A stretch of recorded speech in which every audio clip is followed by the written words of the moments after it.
Alright, we should be live. Hopefully, I spared you all the bulk of my coughing and hacking and whatnot.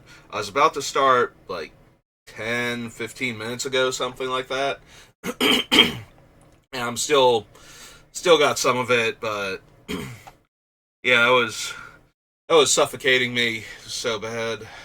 So I spared you all that, and hopefully I'll be able to talk a little bit before my next choking fit.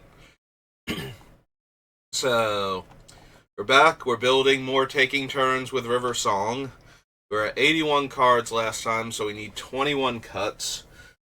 Technically, we were at 80, but I did a recount because I thought I had either cut a card and not counted it or counted it twice and I wasn't sure. Or maybe I thought I cut one and didn't, but then overdid it for another card. So either way, the balance was we were one card more on the list than actual cards on the list, so. Get some more water. So hopefully we'll be finishing her today. um, we have what? Mana Vault and Soul Ring. She might not need Mana Vault though. We already cut some of the more expensive mana rocks. Not expensive mana rocks, but some of the bigger colorless mana rocks, which are kind of a huge deal for my Nin deck, but shouldn't be as big a deal for River. So it's kind of hard to cut Mana Vault though when we have Tezzeret and Lithoform Engine. I think that's the biggest thing keeping it on here. Anything that taps for 3 or more mana with Tezzeret and Lithoform Engine creates an infinite loop. So if you don't know how it works, technically you need a bit more mana than that, but once you have that mana, it starts making infinite mana, so it doesn't really matter. So what happens is use Tezzeret's Plus to target Lithoform Engine and the Mana Rock. Then, I mean, you don't have to target the Lithoform Engine the first time, but you will have to target it every time after that. So if you have another tapped artifact, you can target it, but you won't get the mana in time anyway because of how the infinite loop works, because you need Tezzeret's ability to be on the stack. So you activate Tezzeret, targeting the 3 mana rock and the Lithoform Engine.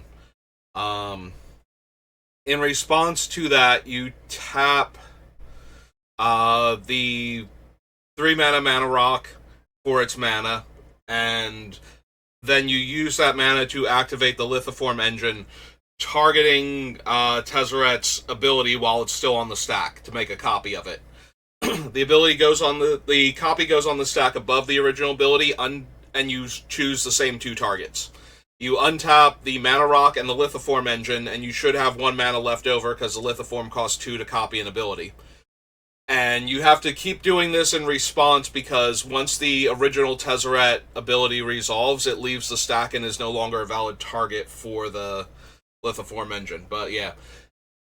And once you've made infinite colorless mana by targeting a Mana Vault or a Grim Monolith or something, you can then use that mana. Like, if you make 1 billion mana, you can then make 500 million,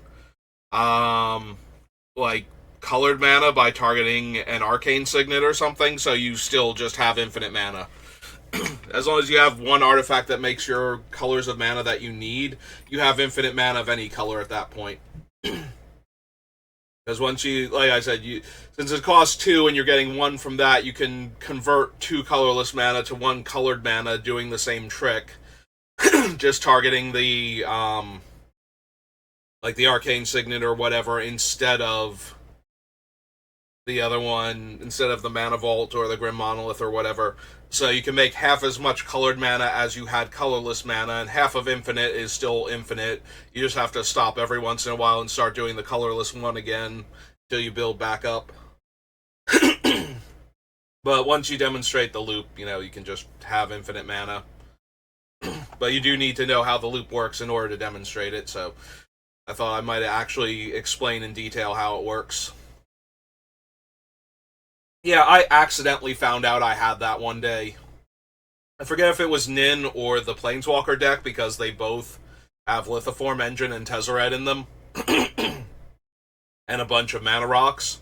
But I did suddenly realize that I had infinite colorless mana with Tezzeret and Lithiform Engine and like Grim Monolith or Dreamstone Hedron, whichever one it was. Hey, so all of that being said, what else do we have? Transmute Artifact, Mana Drain, Winds of Change. We do have enough ways to shuffle my deck. It might be worth getting rid of Winds of Change. Like, we can still leave Narset in because she's still good. Also, Narset lets me grab anything that I put on top of the deck with one of the tutors. So, it's not like it's a waste to have Narset in the deck still if we cut Winds of Change. It is nice to have the Winds of Change with Narset because it makes everybody shuffle their hand back in and draw one card, but that's not exactly essential. So that could be one of the cards we cut. We only need 21 cuts, and the deck was almost pre-built because of my having the Nin deck already put together and knowing what she runs, and then just being able to adjust based on River's requirements over Nin's. I do have a bunch of cards on this list that aren't in Nin, but that's because they interact with River's abilities instead, so.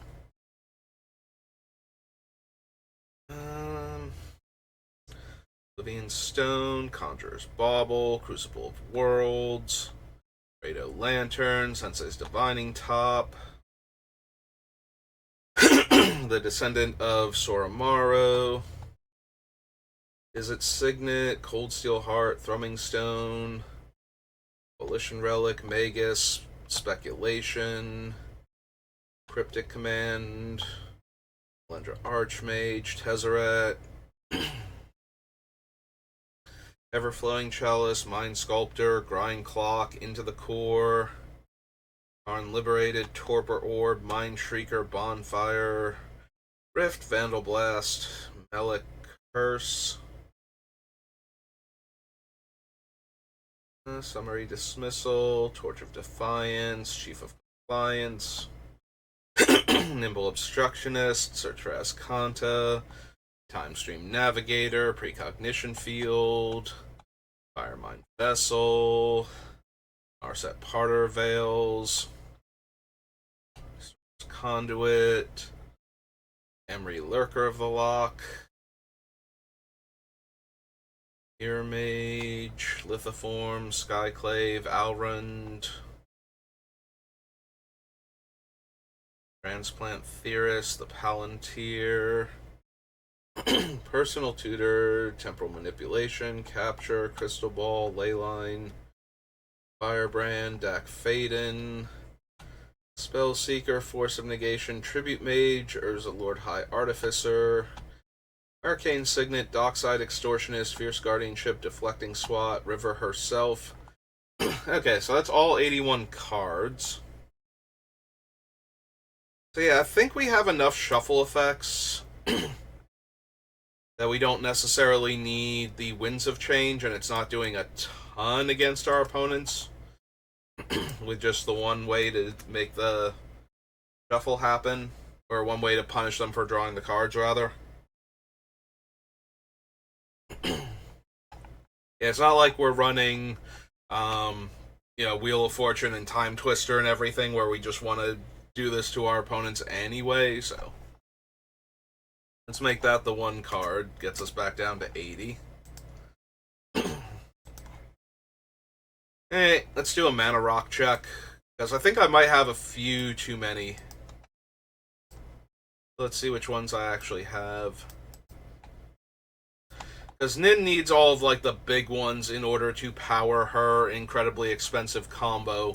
I don't think River has the same requirements, so we probably have a few too many on the list right now. I just need to figure out which ones we have and get rid of the excess ones. Double Crucible. Is it Signet? Cold Steel Heart.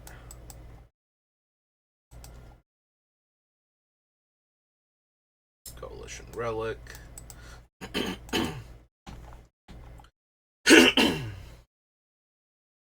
Yeah, I'm sorry. Like I said, I thought I cleared out most of it for like half an hour before the stream started.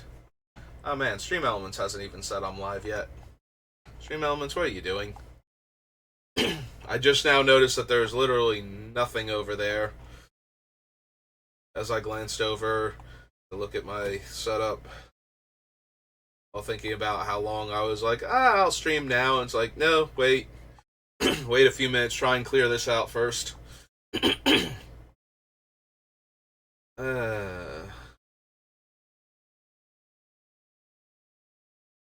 That's true. We have Firemine Vessel on the list. Emery, Shark Typhoon.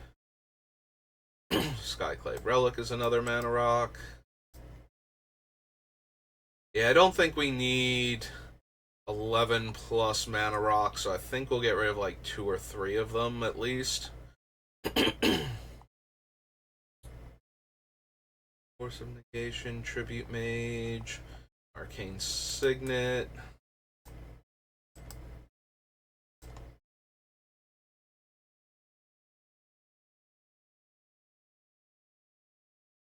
Okay, all the way down here. Mana rocks.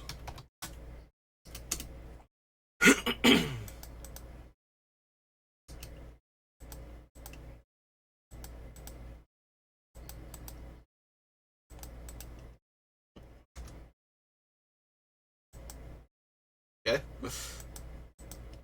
That definitely put the spaces in without actually putting the card in, right?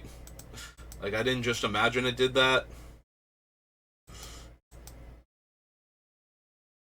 Oops, skipped over Everflowing Chalice. There we go.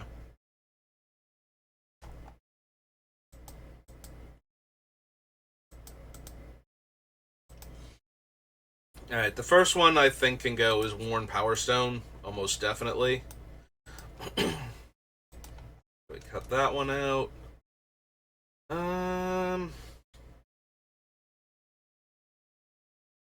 Probably also don't need Everflowing Chalice. It's fine. The only upside to Everflowing Chalice is if we cast it on 6, it's another 3 mana rock. But that seems a bit excessive in this deck. So right now with Tezzeret, we have Mana Vault, Grim Monolith. Do I not have Gilded Lotus on this list? Or did I accidentally skip over Gilded Lotus? Okay, there it is. I did skip over it. I was about to say, I'm like 99.9% sure I have a Gilded Lotus in this deck. Alright. So I accidentally skipped over that one.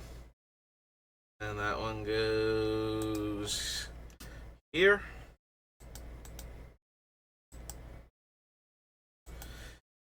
Okay, we probably don't need the Everflowing Chalice either. It's fine, but not necessary. One of the biggest upsides to having Everflowing Chalice is we do have a mana drain on the list, so that can be super helpful as a place to dump all that mana, so that way we have access to half of it every single turn until the Chalice goes away.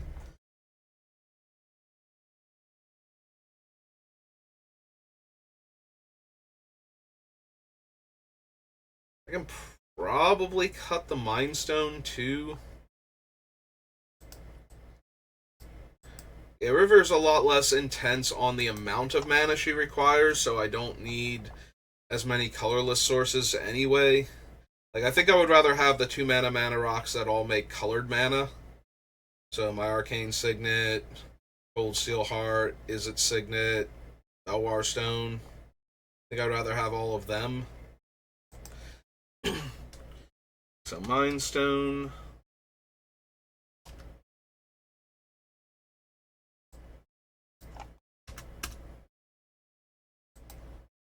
Kind of curious now.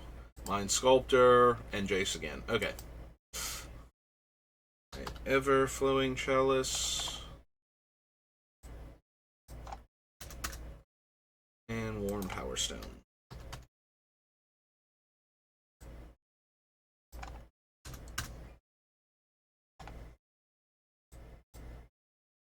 Alright, so that brings us down to 77. 17 more cuts to go.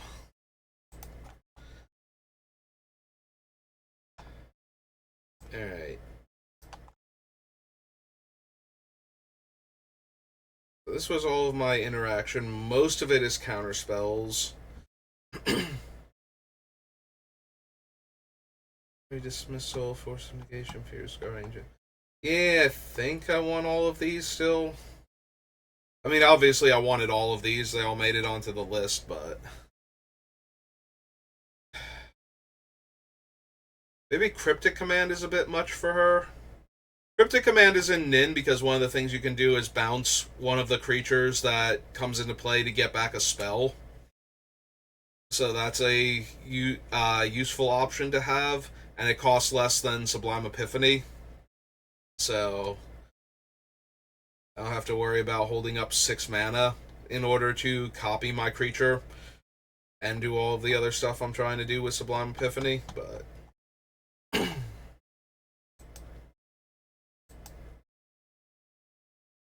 like, I could see it being Cryptic Command. I think we have enough other things. Well, we have 1, 2, 3, 4, 5, 6, 7, 8, 9, 10, 11, 12, 13, 14, 15, 16, 17. So almost a third of our deck right now is interaction. We do need some cuts, so...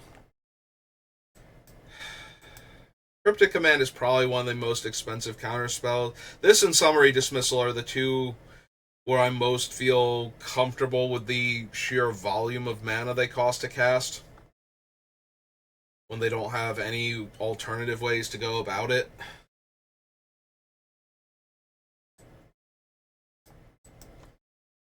Yeah, okay. I think we can cut Cryptic. Cryptic's also a lot easier to hold up with Nin once she gets going because she has so much mana production. And River doesn't need as much, so... if we're already cutting a bunch of her extra mana rocks... and I know Cryptic Command is, like, intensely blue, and most of the things I'm cutting that were from Nin are colorless. But when you can spend, like, 10 colorless mana for the colorless portions of your spells on your turn, it's a lot easier to leave up 3 blue mana. You don't have to tap islands to pay for colorless costs anymore. And the deck's already full of a lot of colorless costs to begin with, so...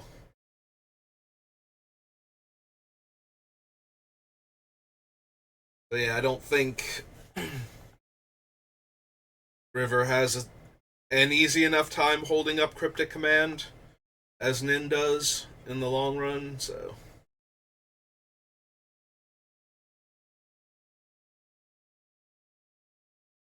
maybe I don't need the Grind Clock. Grind Clock is doing a thing that the deck is fine with, but we have the Shrieker, excuse me, and we have, like, the top plus Future Sight cards. We have, infinite ways to shuffle with our lands, practically, so... we do have a lot of ways to manipulate the top of the deck without having to mill a card I don't want, necessarily. So I suppose we can cut the Grind Clock. It is a shame. I like putting weird cards in decks because they work. Like Mindtreaker, I almost definitely want to keep all the way through, because it's 2 mana to get rid of the top card of my deck, in a deck where I have a lot of things that care about what's on top and bottom of my deck at any given point in time. Like, if that one stupid shovel wasn't so expensive, and just affected me, because I think it would be too... not too good, but good enough, if it was cheaper and or repeatable. There's a card, it's from one of the Innistrad sets, I think it's from the original Innistrad block, where it's like, target player puts the bottom card of their deck into their graveyard, and if that card is a creature card, you make a 2/2 zombie. Like, if it didn't make the 2/2 and was repeatable and cost less mana, and especially if it couldn't target, like, opponents, if it was just me, if it was just letting me put cards into my graveyard because I wanted to, basically, on the cheap, then I would probably be running that.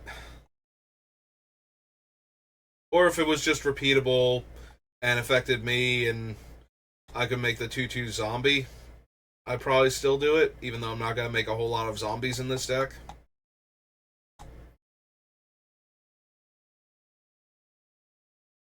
I'm looking at Alrun now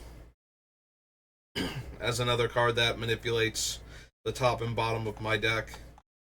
And I think I still want him. It helps that the bird is a 2-mana 2/3 flyer. And it's only, like, air quotes, drawback is that it has to bounce back to my hand when I deal combat damage to an opponent. So there's that. We cut all the other things, right? It's just Transplant Theorist and the 2 non-creature artifacts that are putting the cards on the bottom of my deck. Because I think I only need those 3. I think that's enough.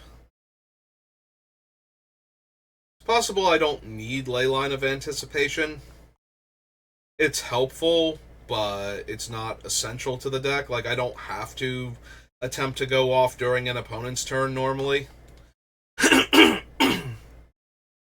The biggest reason to try and go off during an opponent's turn is the one player that's problematic is tapped out, and the next problematic player is currently tapped out and going to untap before we get back to me.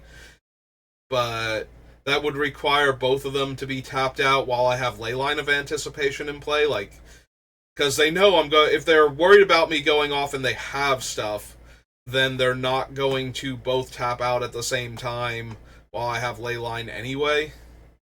So there's not as much power to Leyline. Like, it's still helpful before I untap to be able to cast some of my spells that are going to be problematic to try and bait the counter spells out, which is one of the main reasons to leave it in. Hey. So we did cut Cryptic Command, right? Okay.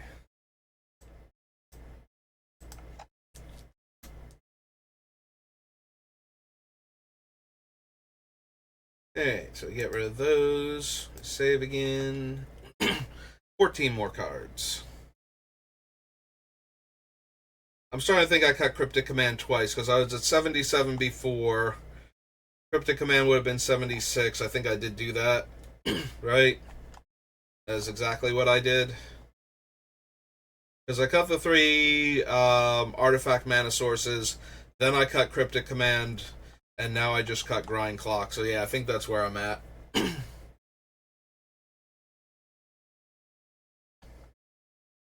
Yeah, we already... I think I did the edits for this already. Yeah, I did. Okay, so I don't need those anymore. Go ahead and get rid of them.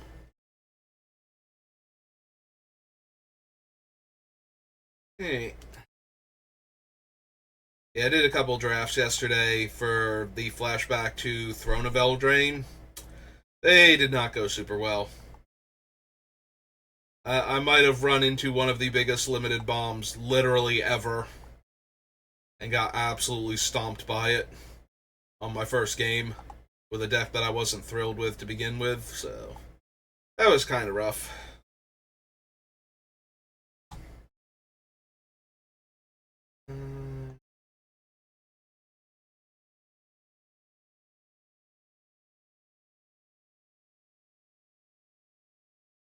What else do we not need?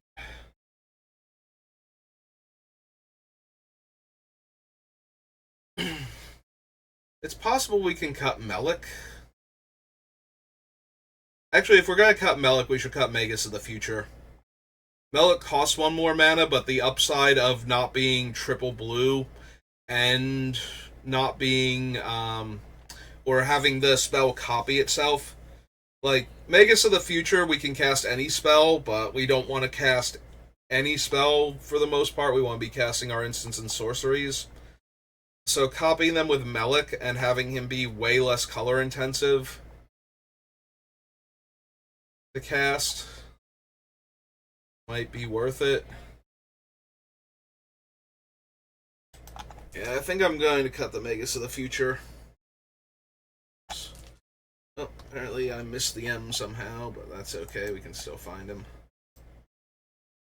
Yeah, this leaves me with Future Sight itself.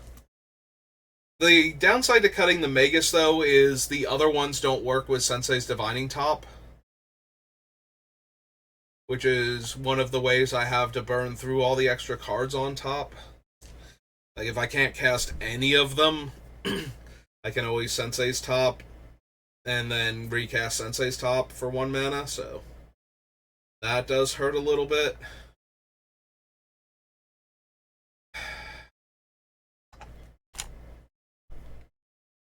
Like, I definitely think I keep the Precognition field in. Being able to exile the top card of my deck when I don't want it for 3 mana. It's not as good as the top swap combo, but it's still way more than a lot of the other Future Sight effects are doing for me, so. I don't have enough colorless spells for the Forge, so I don't just want to put that in here instead, even though that works way better with Sensei's Top and has the ability to exile the top card of my deck once per turn. But yeah, that's not quite where I need to be at. Do I want Magus of the Future over Melik because of the top swap combo, as opposed to just having a Time Warp on top that I can then copy with Melik?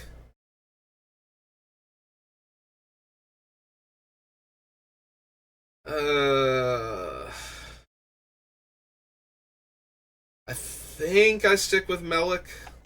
I think we get rid of the Magus of the Future, but it's close. That might be one of the more interesting. I don't need all of these effects, so which one do I cut?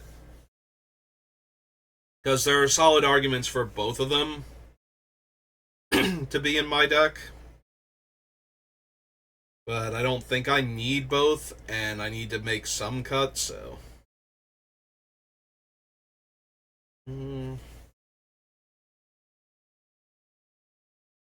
The Descendant, no. Seal Heart, Thrumming Stone. Thrumming Stone is weird and does a cool thing in my deck, but it also might be one of the least important cards. I can still run the Thrumming Stone in the non-combo version of her, and I think that's fine. And it gives some unique identity to both of the decks, so. Yeah, I can see cutting the Thrumming Stone from this version of her.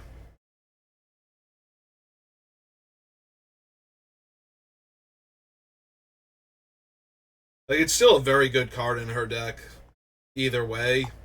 Because if I don't have any of my combo pieces, that looks 4 cards off the top of my deck each time I cast a spell. So, and then I get to choose the order I'm going to draw those cards in the future. So, if I don't see the combo piece, I can put another card that I can cast next turn to get another Ripple to put all the cards on the bottom again and try again each time until I get there.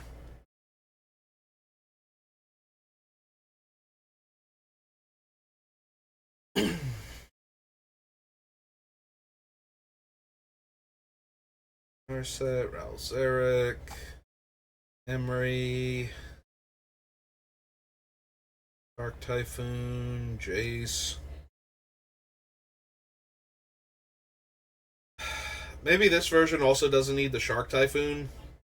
Like, the main reason for Shark Typhoon is not the enchantment version. It's, I can put it on the bottom of my deck, cycle it for, I think, 3 mana, and make a 1/1 flyer. So every turn, instead of my normal draw, I can spend 3 mana to get a 1/1 flyer and get that draw instead. Although it does take, like, 2 mana to put it on the bottom of my deck, so technically it's 5 mana, make a 1/1 flyer. But then if I have extra mana that I don't need, I can spend that too. And I don't have to do it when I don't want to.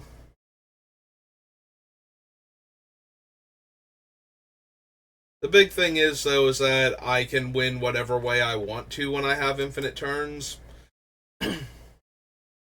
Like, most of our planeswalkers can just win me the game. So, this is also probably better in the non-taking turns version of her, where I need win cons. Instead of just going, well, I'm just going to outlast all of you until I take all of the turns, and then you don't get to do anything, and then I win. Yeah, most of the Chandras and I think, well, Mind Sculptor kind of can. Like, eventually he'll get there by plussing. Like, eventually he will exile all of your decks and make your hands your decks, and then exile your new decks, and then I can pass the turn finally.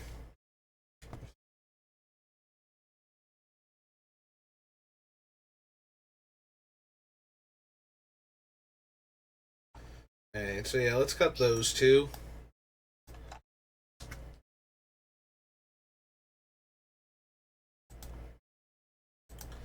Clear them off. 12 more cuts.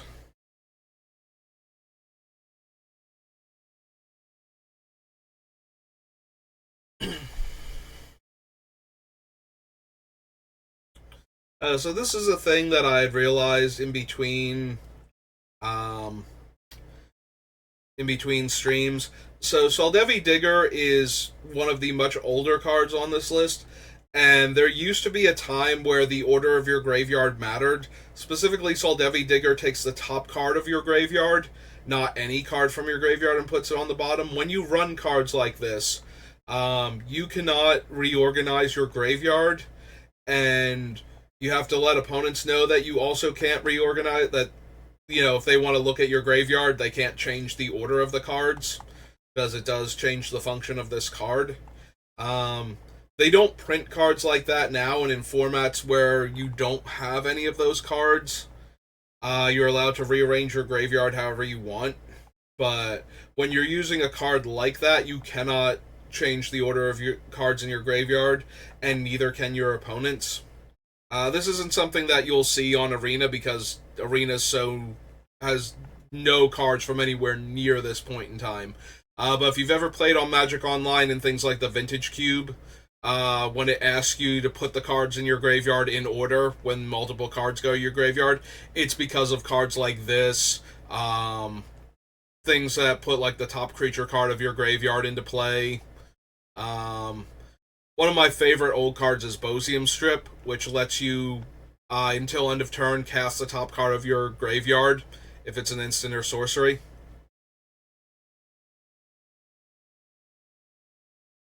After activating it, so yeah, this is a card to be aware of and to understand how it interacts with something like opponents looking at your graveyard or milling you in response.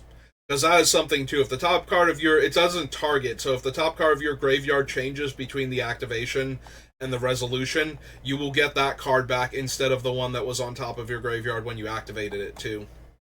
So you might need to activate again. Like, if you go to activate, an opponent tries to exile your Time Walk and you counterspell, and the counterspell goes to the graveyard, the counterspell will be what gets put on the bottom of your deck instead of the Time Walk, so that is something to be aware of.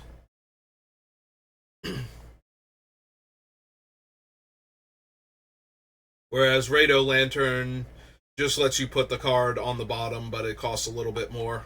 Like, whatever card you wanted.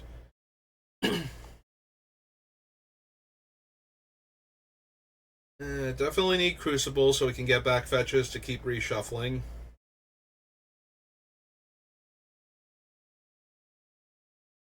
Archmage, Tezzeret the Seeker.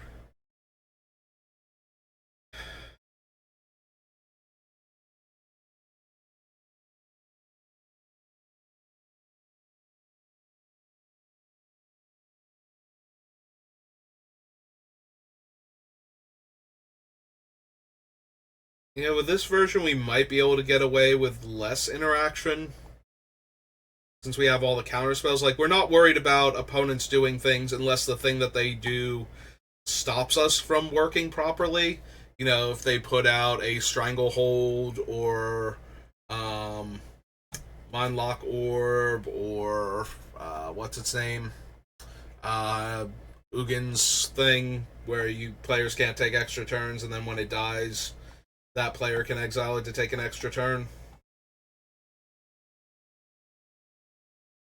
The Hourglass Pendant. Yeah, things like that. Like, I want to keep Into the Core and Vandal Blast, but we might need to be able to get rid of an enchantment or something, so I need to keep cards that can interact with those, like Cyclonic Rift. But I'm wondering if we need, what's the names, like Bonfire and Curse of Swine in this version of the deck.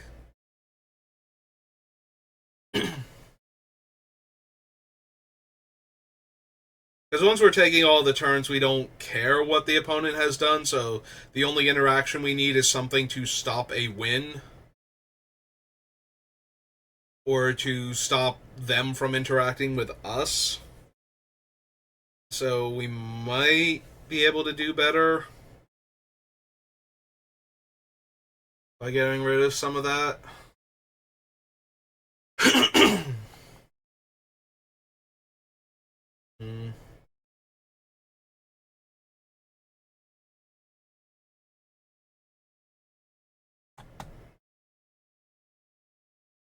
Yeah, I'm debating if we want to get rid of any of our... So if we scroll down here to our interaction... Okay, we did get rid of the one thing. Hello, the innocent rabbit. Welcome to the channel. Thanks for stopping by and saying hello. How are you doing today? Did we already get rid of Magus of the Future down here? And did I get rid of the Magus of the Future up there then? There are no matches. Okay. So I did get rid of it. Alright, back down here to the interaction pile then.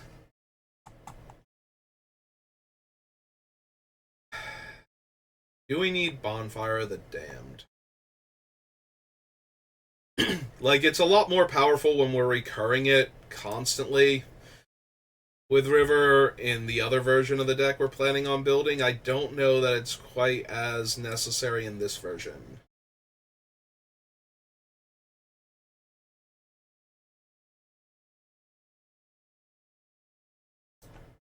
I'm assuming that the first one is supposed to be CEDH versus Casual Commander. I mean, I haven't played against the most competitive of competitive Commander decks, so I think it depends on the quality of the deck that you have. I always like the games to be fun and interactive, so I don't mind if the other decks have an insanely high power level if my deck also has that power level. So it's more a question of, can I match the average power level of the table than if I care what the power level necessarily is. Like, I don't mind playing competitive if my deck can compete, but if it can't, then I would rather play that deck in a casual format. Also, I don't want to take the most brutal deck I have and play it against a couple of modified pre-built decks or something. Like, that's no fun for me either, to just stomp people.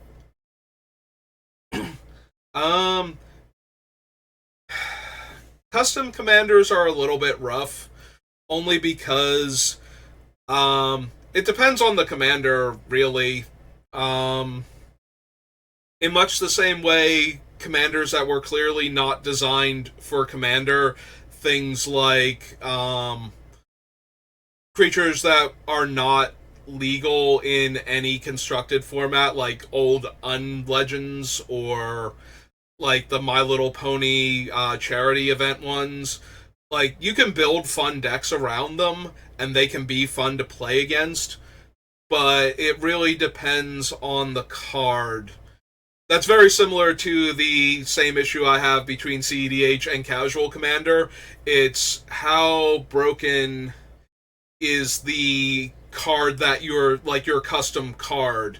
Because if it's just an instant I win button, then I have absolutely no interest in playing against you.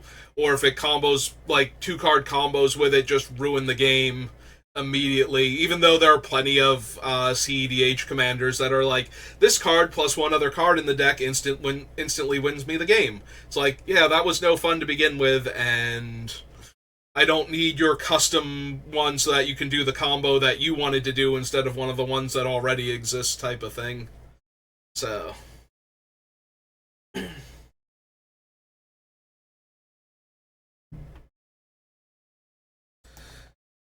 oh, go ahead and ask, because I have absolutely no problem talking about Magic the Gathering for hours on end.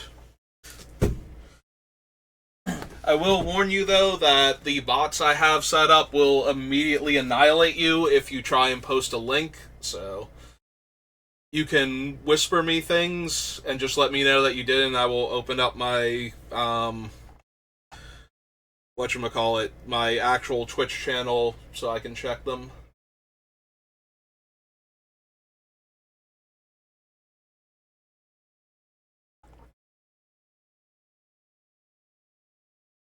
Here, in fact, we can go do that right now, just in case. I do have to mute myself before I... Okay, I'm muted. Perfect. And pop back over here. Okay, I don't think she needs Bonfire for this version of the deck. You need Cut, so let's go ahead and do that. Because Bonfire really only wrecks one player at a time. And it gets kind of silly when you can only do the one player and multiple players are trying to kill you, so... Then again, if I keep removing stuff, then I won't have any way to interact regardless of how many players are trying to murder me, so... That is the trade-off. But I think Curse of Swine is fine for a mass removal that downgrades all of their creatures.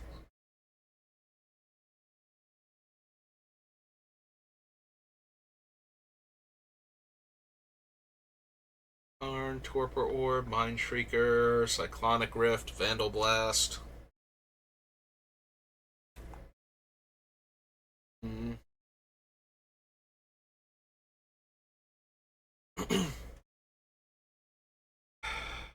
Might not need Chief of Compliance. Again, River's like way less mana intensive than Din is, so we could probably get away without him either. What am I really shaving mana costs off of? Counterspell doesn't do anything. Transmute, no. Mana Drain, no. Merchant Scroll saving me 1 mana. Force of Will if I have to hard cast. The 3 Time Walks, which were the biggest thing for Nin because, again, she needs like 9 to 10 mana, so if I make all of these spells cheaper, it actually helps her out a lot. Shave like 2 to 3 mana off of her going off in a single turn.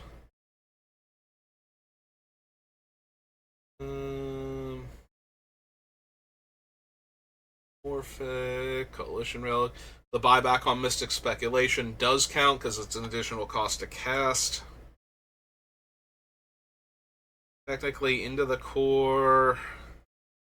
Cyclonic Rift saves 1. The Overload on Vandal Blast saves 1. Curse gets 1 extra creature for free. Summary Dismissal is a little cheaper. Although Summary Dismissal does not counter spells, it exiles them off the stack, so it does not count for the loot on Baral.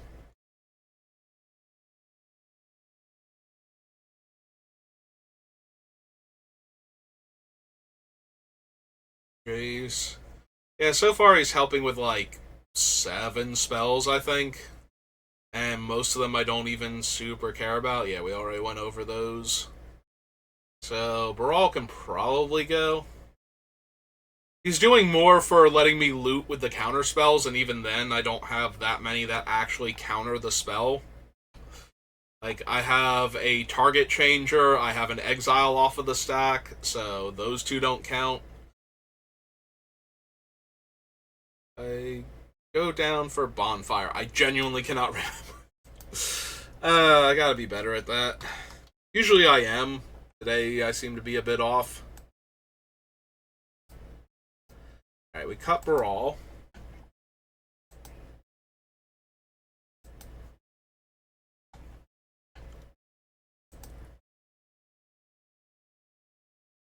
If you're still there, Innocent Rabbit, you may ask away about your question, like I said. If it requires a link, though, just, like, do the whisper up here with the little icon, and I will eventually notice it.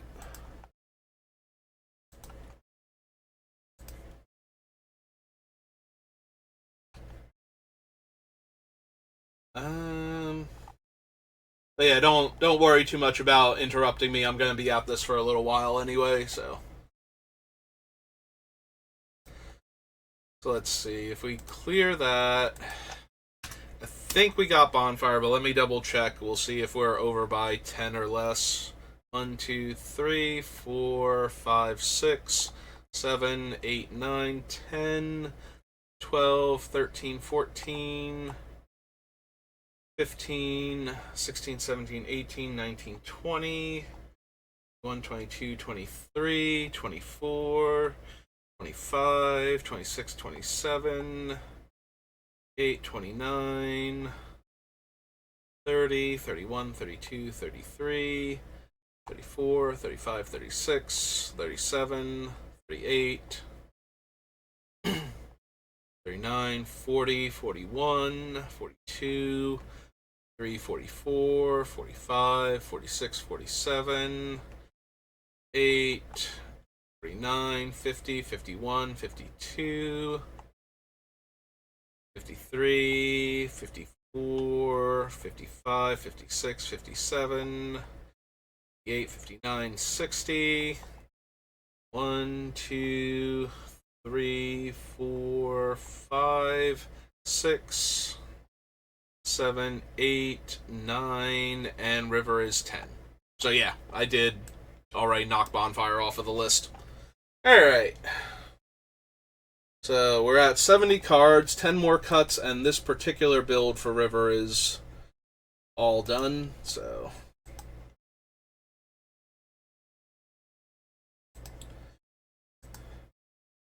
What 10 cards do we want to cut now? Ooh. Alright. Definitely don't want to cut any of those. Can't cut Time Warp. Don't want to cut Scroll Rack. Monolith, Soothsaying, Future Sight.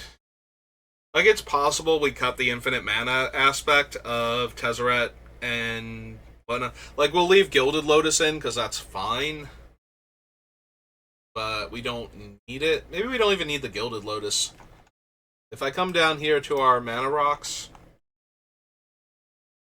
like, if all of them were just cheap mana accelerants,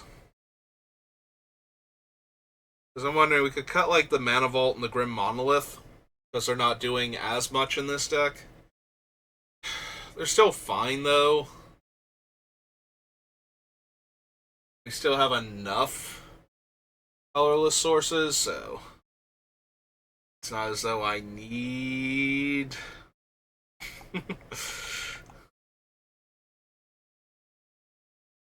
all this extra mana for this version of the deck. It does help with something like Cyclonic Rift, or if I have Karn Liberated and I need to cast him earlier.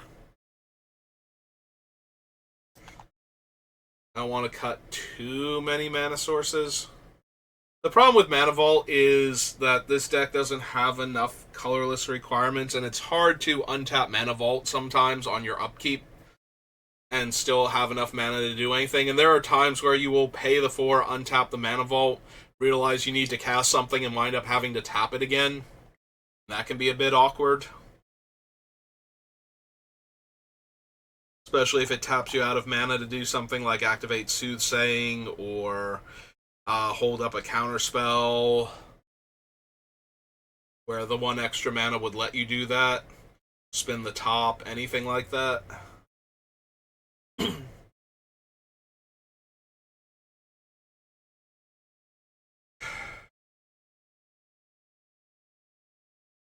It is nice, though, when you get it in the early game and can use it to cast your other ramping artifacts faster.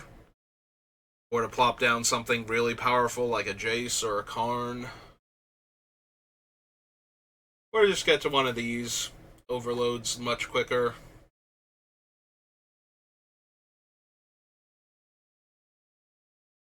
Destructionist, search for Escanta.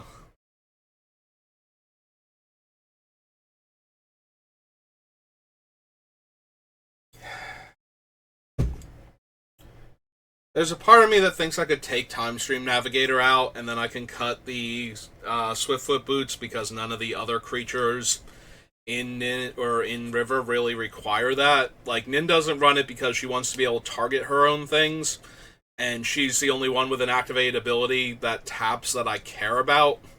Also, I usually want to shoot her with herself. So, that kind of eats into it also. It just feels so bad to cut a creature that time walks and then puts itself on the bottom of the deck. But the fact that it has to tap to do that in conjunction with requiring then that I be able to give it haste at some point in time. Like, none of my cards randomly give out haste in addition to their other effects, so it's awfully hard. I have to activate him, draw him, and recast him that turn, so that way next turn I can activate him before I draw, put him on the bottom again, draw him again.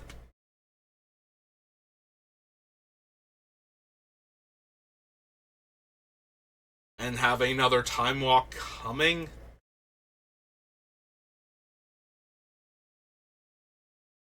Yeah, no. I hate cutting Time Stream Navigator because he's worded so perfectly for this deck, but it's not. Like, I might leave him in the other version because it's not about taking the extra turns, it's about top and bottom of the deck manipulation. And because he does not work super well in the taking turns version. But yeah, it feels really weird to cut a Time Walk that puts itself on the bottom of the deck in a deck that's trying to cast Time Walks and draws from the bottom of the deck. Like, that just seems really, really perfect. Oh. Lightning Greaves. There we go.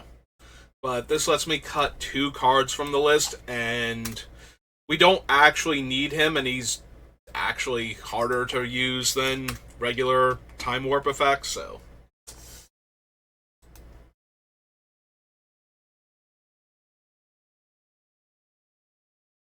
Okay.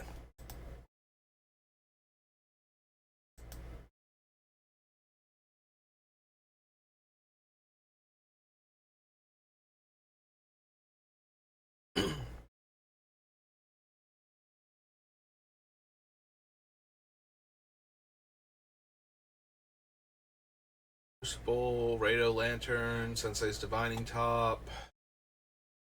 Just keep looking at them over and over again. But yeah, we took them off the list. We can clear that. We only need 8 more cuts. We are about at the hour mark. But I'm going to push it a bit further and see if we can just get the 8 cuts in one go. Because we're almost at the end, and I would like to actually finish River. And I don't think it will take me 2 hours total to get through the last 20 cards.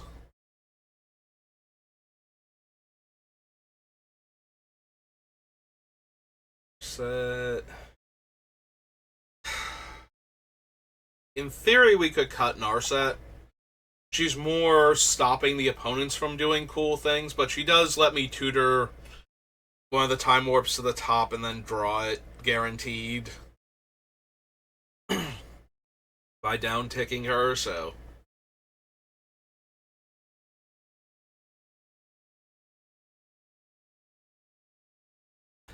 I don't think this Jace scries 3. I'm pretty sure he's scry 2. Yeah, okay. I just noticed that it's like, he does not scry 3. That would be insane. He scries 2. And I can also 0 him to take the top card of my deck into hand. Ah, welcome back. It's okay. Don't worry about it. So, like I was saying, if you wanted to ask your question, as long as it doesn't require a link, you can just put it in chat. If you need to link anything to me, just use the whisper function over here in the top right-hand corner. And then let me know you sent me the whisper, and I will respond to it.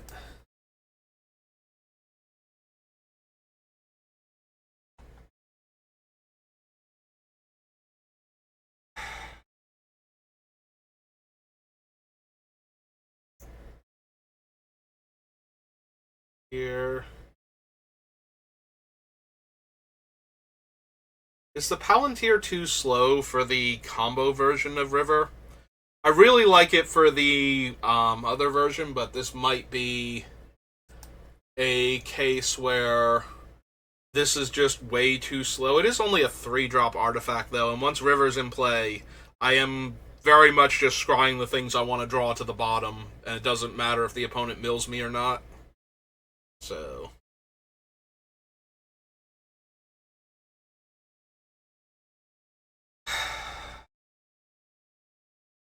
it's tempting.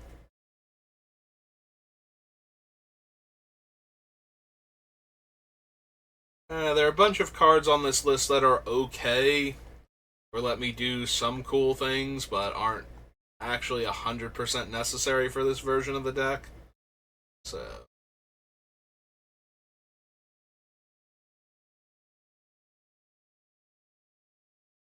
and cut Leyline. We can cut the Palantir. We might have to, too, because I'm running out of things to cut now.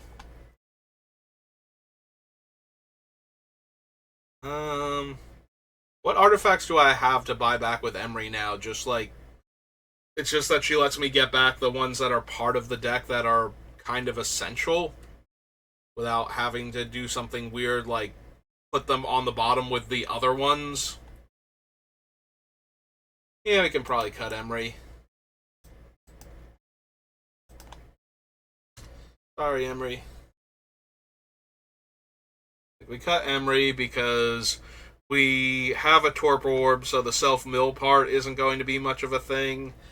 And casting our dead artifacts, we don't put any of them in the graveyard for value except for Conjurer's Bauble. So... the fact that she's only really doing that one is a bit underwhelming. See, I feel like if we cut the Palantir, we can cut Crystal Ball also, because that's just the Palantir with a 1-mana activated cost instead. Like, Crystal Ball, I think, is way worse than the Palantir. So I guess if I'm considering cutting the Palantir, we cut the Crystal Ball. It's so useful to have a repeatable scry effect. Maybe we cut Mystic Speculation, because we did get rid of the Eyes of the Watcher, so we're no longer getting the extra scries off of that. Yeah, I think I cut Mystic Speculation first, if I'm going to cut any of them. Because that's 3 mana to scry 3, while the other ones are 3 mana and then no mana or 1 mana to scry 2 every turn. This one I have to spend 3 to scry every turn, so... alright, so we cut those 2, brings us down to 66.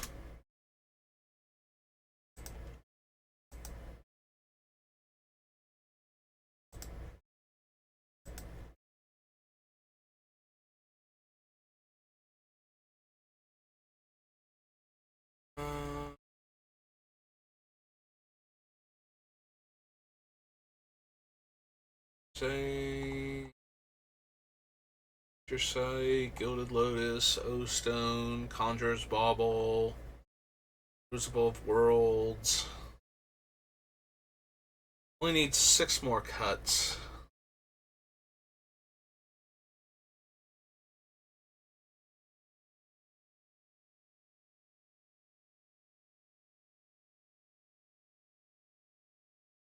Oh, oops. I cut the Mystic Speculation from the lower list to keep track of all my deck manipulation, not from the main list. Just missed that. Mind Shrieker, Cyclonic Rift, Vandal Blast, Curse of Swine, Dismissal, Chandra, Obstructionist, Search.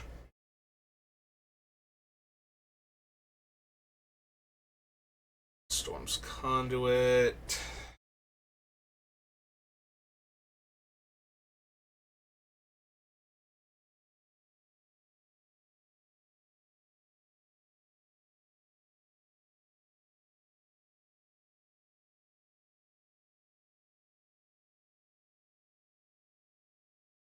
Here. Manipulation, Crystal Ball.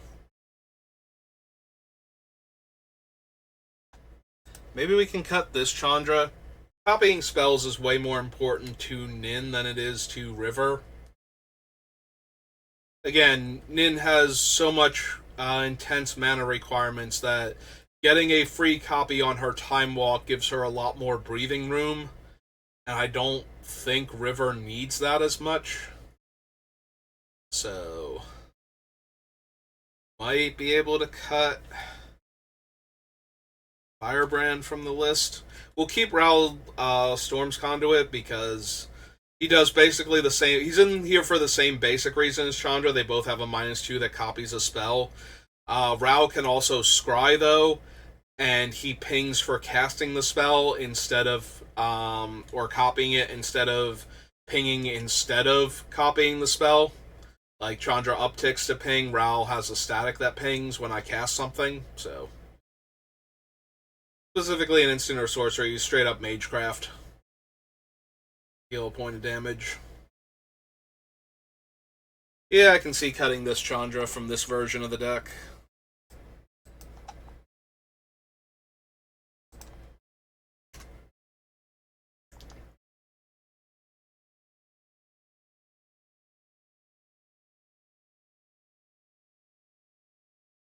Aiden's okay. I mean, he lets me loot, and I am looking for very specific cards in my deck. Also, if I get into a position where I have to scry cards to the bottom to scry more, I can loot through cards I didn't want with Dack Fayden each turn until he dies. And that'll give me more opportunities to steal artifacts later on. Alright, let's get rid of this Chandra. 5 more cuts.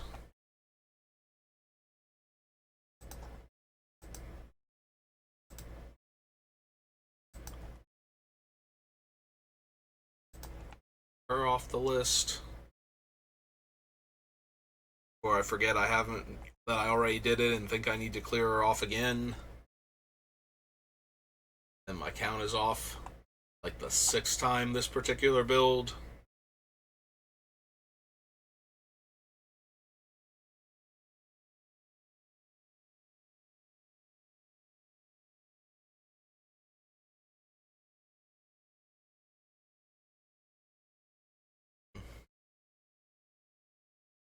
I'm debating whether or not I actually need the Descendant of Soramaru. We have Susang. We have Sensei's Top, the Palantir and the Crystal Ball, 2 different Jaces. Like, he's helpful when I have, like, 5 or 6 cards in my hand. Before I start scrying, I can look at those 5 or 6 cards for the 2 mana, put them back in the order that I want them in, scry the important things to the bottom, and then look for options to self-mill.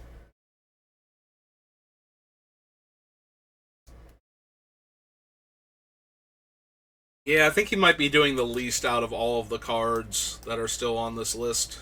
So, I think I'm okay with cutting him. Glendra, Tezzeret, Jace, Core, Karn, Mind Shrieker,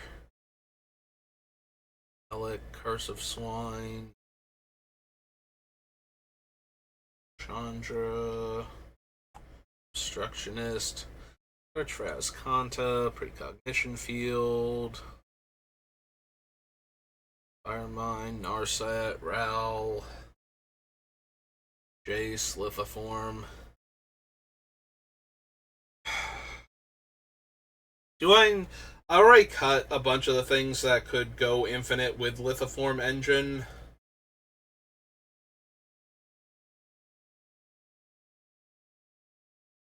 Copying a bunch of scry triggers is alright. Like, if I scry 2 and I copy it, then I'm... If I put everything to the bottom, like, let's say I see a couple cards I don't want, and the bottom card of my deck is already something I don't want, I ship those to the bottom, let the other scry resolve, and then I can hopefully put those to the bottom and get better things to draw. And if I can't, then I'm digging through all... I have these repeatable scry effects, hopefully. But it needs something else going on in order to be at its best.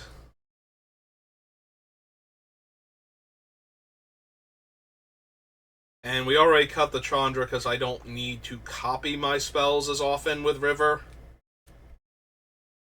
as I do with Nin. Like, Nin is 1,000,000% copying abilities and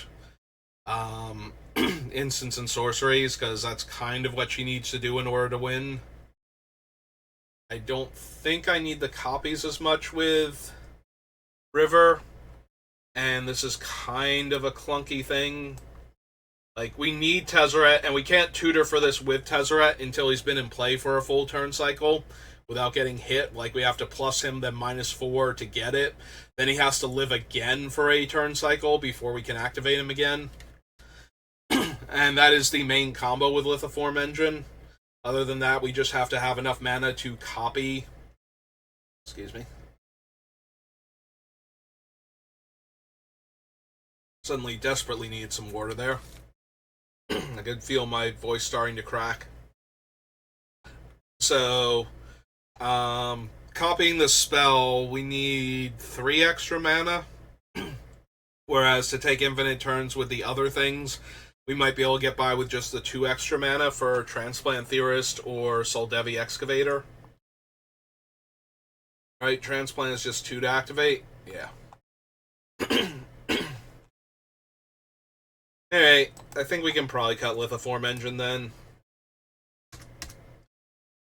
I think that's one of the ones where it's staying in primarily because it's in Nin, and it's a card that I genuinely love and enjoy playing with, but we got a bunch of fun new cards to try out in this deck, and if one of them isn't pulling their weight, we can always, like, drop it and put a Lithoform Engine back in if I think that'll help more. You know, if the Palantar or the Crystal Ball isn't doing enough. Alright, so... down to 63. Alright, 3 more cuts and we are good to go.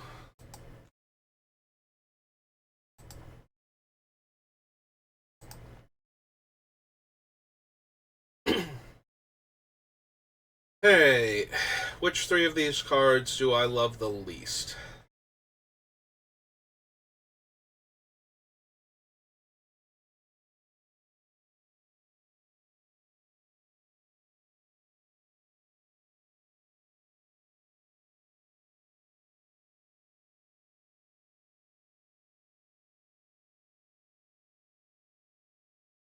Sonic Rift, Vandal Blast, Melik, Curse of Swine, Dismissal, Chandra Torch of Defiance.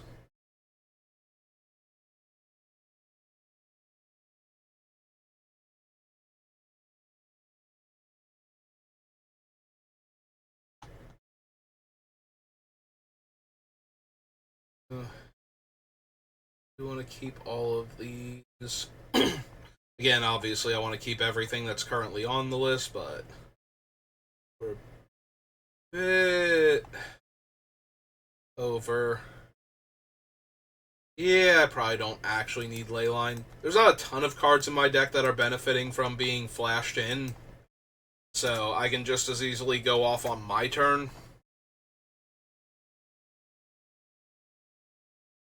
And the only real downside is that I don't get to manipulate what the opponents have to do with their mana before I untap.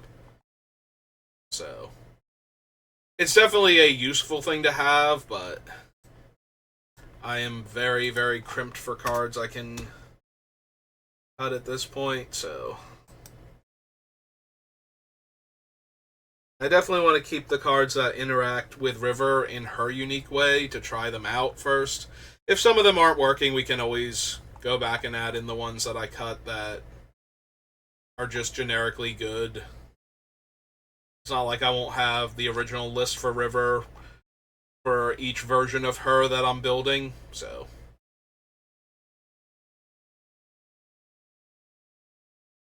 Two more cuts. We're all done.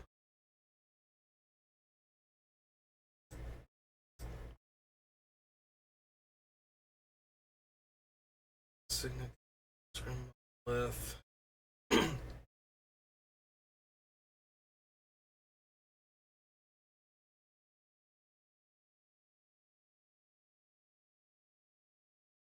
stone.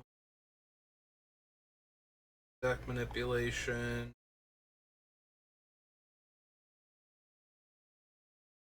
The grind clock already. Got rid of the thrumming stone.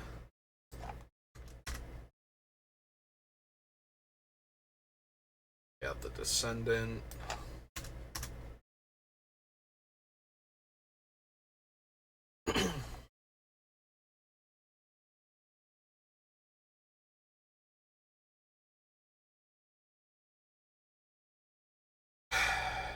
I'm wondering if we have to take out,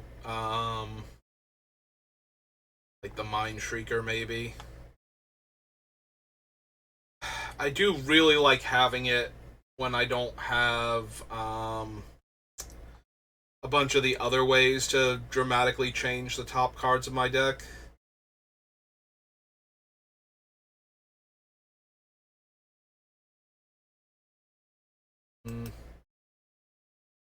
Maybe I still have to.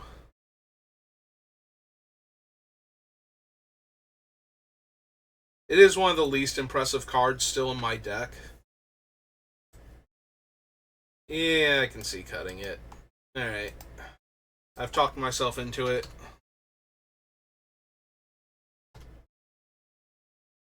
So, get rid of that. Back up here. 61. Alright, one more card. We're done. So, what card do I love the least in this deck?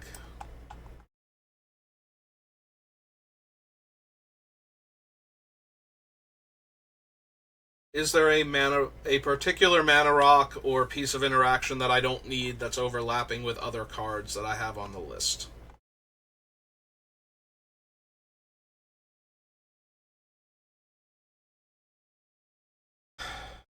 Like, I still might want to cut Mana Vault from this particular build. I don't think it's necessary.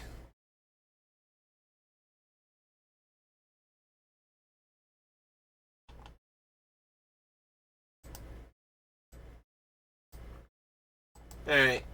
I'm gonna go ahead and cut Mana Vault, I think. I want to try out, like, a bunch of the other spells in here, so. I think that'll do it, though.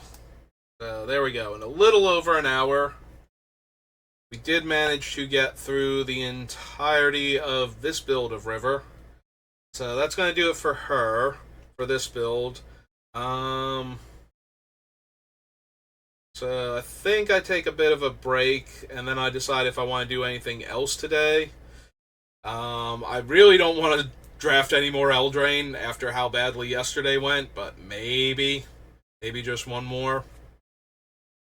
But that'll do it for me for right now. So thank you for watching. Thank you to the Innocent Rabbit for stopping by and chatting with us.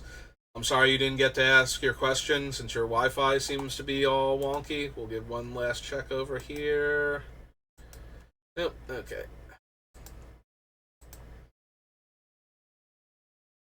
So, yeah, that's going to do it for me for today. Thanks for watching, and I will see you next time. Have a good rest of your day.